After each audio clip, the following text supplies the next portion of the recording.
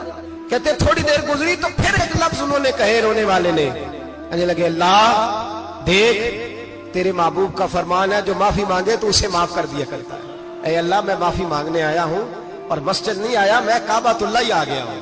کہتے وہ اتنا روئے کہ چیخ آئی ان کی, اور جب دھڑام سے کوئی زمین پہ گرا تو میں پریشان ہوا کہ اب تو بے ہوش ہو گیا. فرماتے ہیں میں زور سے اٹھا فٹافٹ اور اس شخص کی طرف بڑھا. میرے دل میں خیال ہے کوئی گناہگار ہے بیچارہ, تو چلو میں بھی دعا کرتا ہوں. اس کو کہتا ہوں بیٹے فکر نہ کر, اللہ تیری مدد کرے گا. فرماتے میں گیا اس نیت کے ساتھ کہ میں کہوں گا چلو اٹھو تم بھی دعا کرو, میں بھی کرتا ہوں, اللہ ہم سے حساب نہ پوچھے. کہتے میں گیا تو وہ شخصیت بے ہوش پڑی تھی, کالے سیاہ بال ان کے چہرے پہ بکھرے ہوئے تھے. کہتے لوگوں جب میں نے زلفیں ہٹائیں چہرے سے تو میرا وجود کانپنے لگا آسمان ٹوٹ پڑے گا, زمین پھٹ جائے گی, ستارے بکھر جائیں گے, آج بہ جائیں گے سمندر. فرماتے میری چیخیں نکل گئی. یہ کوئی گناہگار تو نہیں, یہ تو حضرت فاطمہ کے پوتے امام زین العابدین ہے, یہ تو امام حسین کا وہ بیٹا ہے جو کربلا میں تنہا بچے تھے. فرماتے میں امام کا چہرہ دیکھا تو بھاگ کے آیا اور میں نے اپنی داڑھی ان کے پیروں کے ساتھ مس کی اور میں نے کہا حضور اٹھیے. امام اٹھے تو میں نے کہا شہزادے تیرے تو اشارے سے اللہ کئی گناہگاروں کو بخشے گا, تیری تو دعا سے اللہ بخشے گا, یہ کیا کر رہے ہو. تو امام زین العابدین کہنے لگے حسن بصری ادھر آ یار, ادھر آؤ بزرگو, میرے دادا کے پاس رہنے والے ہو. میں نے نا آج ہی سنا ہے کہ اس کا عذاب بڑا سخت ہے, آؤ میرے لیے دعا کرو, اللہ پاک مجھ سے حساب نہ پوچھے. کہا حضور نہ کریں. آپ فرمانے لگے تجھے نہیں پتا کچھ چیزیں ایسی ہیں کہ رب نے اگر حساب پوچھا تو میں واقعی جواب نہیں دے پاؤں گا, چل کر میرے لیے دعا. کہتے میں نے ہاتھ باندھے حضور میں نہیں کرتا, اٹھا کہہ. فرماتے میں نے ہاتھ اٹھائے, میں نے کہا اے اللہ تیرے رسول کا شہزادہ ہے, یہ تیرے رسول کا شہزادہ ہے, یہ کہہ رہا ہے تو فضل کر. او بھائی جو بڑے تھے وہ تو تڑپتے تھے, سسکتے تھے,